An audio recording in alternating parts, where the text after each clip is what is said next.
guys, Macy here, the Bright Side Girl, and today I am doing my August wrap-up. I read a total of 14 books, I believe. Some of these were because they were much smaller books, so I'll show you why I was able to do such a big amount here in a second, but let's get right on into it.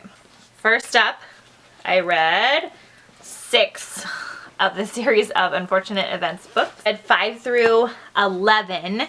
So that makes 7 of the series of Unfortunate Events books, and I love them, and I think I'm going to do a separate review on this entire series once I finished. I just started the last book, and I should be finished with it pretty soon, but I love them, and I am really excited to find out why everything that's happening is happening, and just keep diving right into Lemony Snicket's world.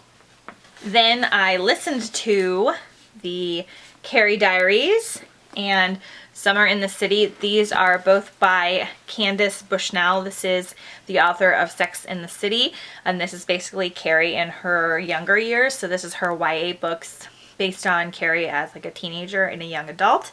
And I liked these. I listened to them. I really liked, there were 2 different girls that were narrators for it. I think Sarah Drew was the one for the Carrie Diaries, and I can't remember who read the second one. They're really fun to listen to, but the Carrie books are a lot more, I don't know how to put it, like depressing and kind of sad and maybe a little bit more upsetting than like the TV show. So like the guys in the books are kind of more jerks than they are on the TV show, and not, I mean, that's really, you know, something that happens, and that's okay.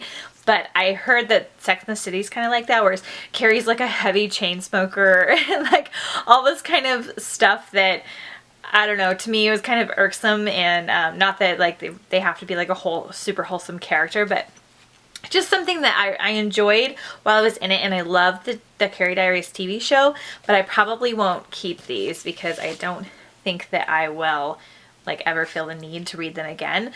As a contemporary book, I did like Summer in the City a lot better because it had a lot more of those like Sex and the City vibes where she's like in the city and like trying to fall in love with New York and figure out her life. I like a lot of other contemporaries a lot more.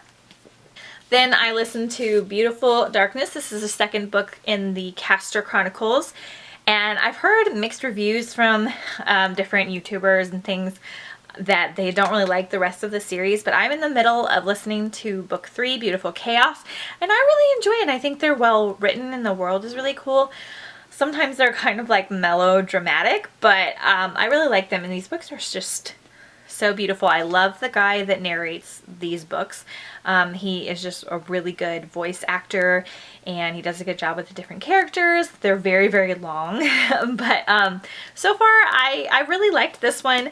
I liked a new character that was in this who is named Lena, I believe.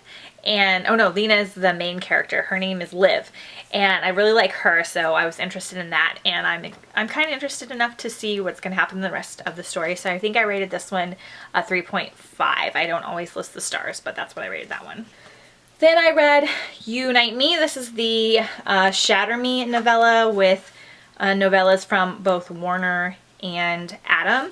I really liked reading Warner's point of view, and just like the books, it was really fun to like read about him and his point of view and kind of what was happening simultaneously at the time, and it was really helpful, and I really enjoyed that.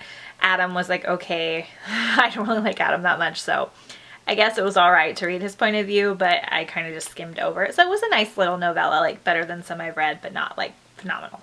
Then I read the Matched Trilogy. So I read Matched and Crossed and Reached, and this one's really big. Sorry, it's kind of shiny from the library. I reread these. I read the first 2 a few years ago, but I was kind of in more of like a, I don't know, a weird mood when I read the second one. I remember it taking me a really long time to get through, and I just wasn't that motivated about reading at the time. But I love Matched. It's such an easy read. It's so fun to read. I love Ali Condi's fluid, poetic, lyrical writing style is really fun, and I like the characters that are in here. It's really interesting. This is a dystopian society, and basically the background on this is that the lead girl is in this big dystopian society, and everything's supposed to be like good for everyone, and your meals get picked out for you, and your clothes get picked out for you, and all that kind of stuff, and everything's very fair. And they have this matching ceremony, I think when you turn 17 or 18, where you are like digitally matched with like your best match based on different algorithms. And so she gets matched with her best friend, and that's kind of just a given, and she was kind of expecting that. But they give them little microchip cards, and when they go back to look at them, her match popped up for a second, but then immediately after that a different guy's face popped up and went away, and then went back to her best friend. And so she kind of spends part of that looking for him. That's just all in the cover, so no spoilers there. But anyway, kind of dystopian, rise and fall of dystopian societies. The second book, Crossed, is a little bit on the dull side. There's a lot of like journeys and traveling. I enjoy Ali Condi's writing, so the second time around I went through it faster and I enjoyed it more, even though I felt like some things could be taken out of it. And then I did really enjoy Reach. I feel like if you go into this trilogy knowing that it's not like the Hunger Games and it's not going to be super action-packed, it's a lot more about like romance and the thought processes and figuring things out, and just, I don't know, just the characters' thoughts and all that kind of stuff.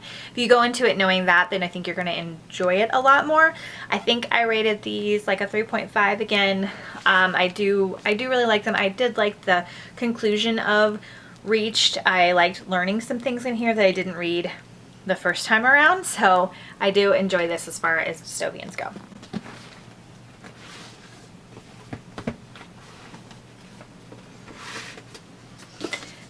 Okay, then I read Tell Me Something Real. This one is this beautiful cover. It's kind of got a textured cover with some peaches and stuff.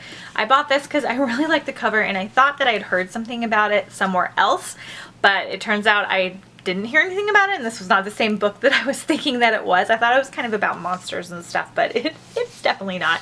I picked this up and I was like, well, I need to decide if I'm going to keep it or not, so I decided to read it, and I got into it, and it's about these three sisters, and their mom has cancer, and so it's kind of about their family journey.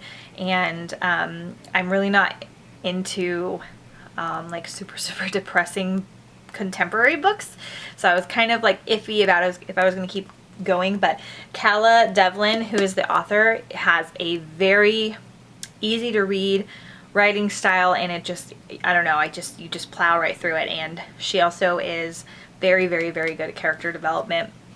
The little sister in this I particularly like. She has an obsession with Catholic saints, and I just thought it was really cute and a like interesting thing to add.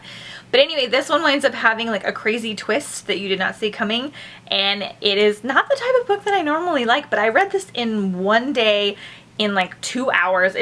It's not super short. It's like 290 pages, so that's pretty good for reading it in one day. And I just read it, and I really liked it, and it was just very interesting, and it's kind of sad but kind of cool, and I really want to read more from this author. I think she's new because I think this one came out last year. But if you guys like contemporary, slightly darker contemporary books with a little bit of mystery, I think you'll really like this one. And lastly, I listened to Landline by Rainbow Rowell.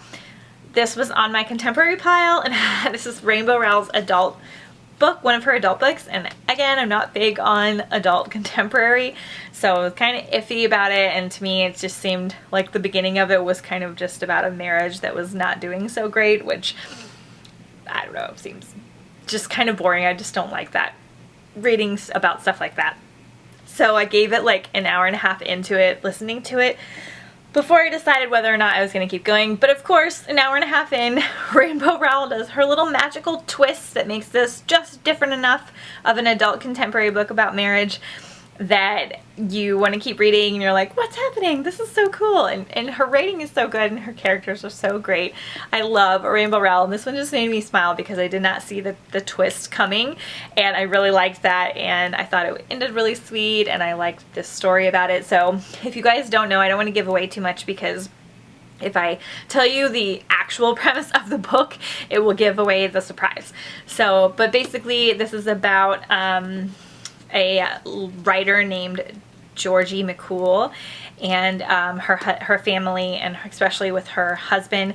She is a writer in LA, and her husband is from Nebraska, and they're supposed to go on this trip to go back home to see his mom, but she winds up getting a gig or whatever to get her own TV show published, and she has to work, and so he's mad and he leaves, and she's trying to write, and basically it's about her writing and her relationship with her husband and her other writing partner. And so if you like books about writing, this one's really good too, but it has, like I said, that fun Rainbow Rowell magical twist.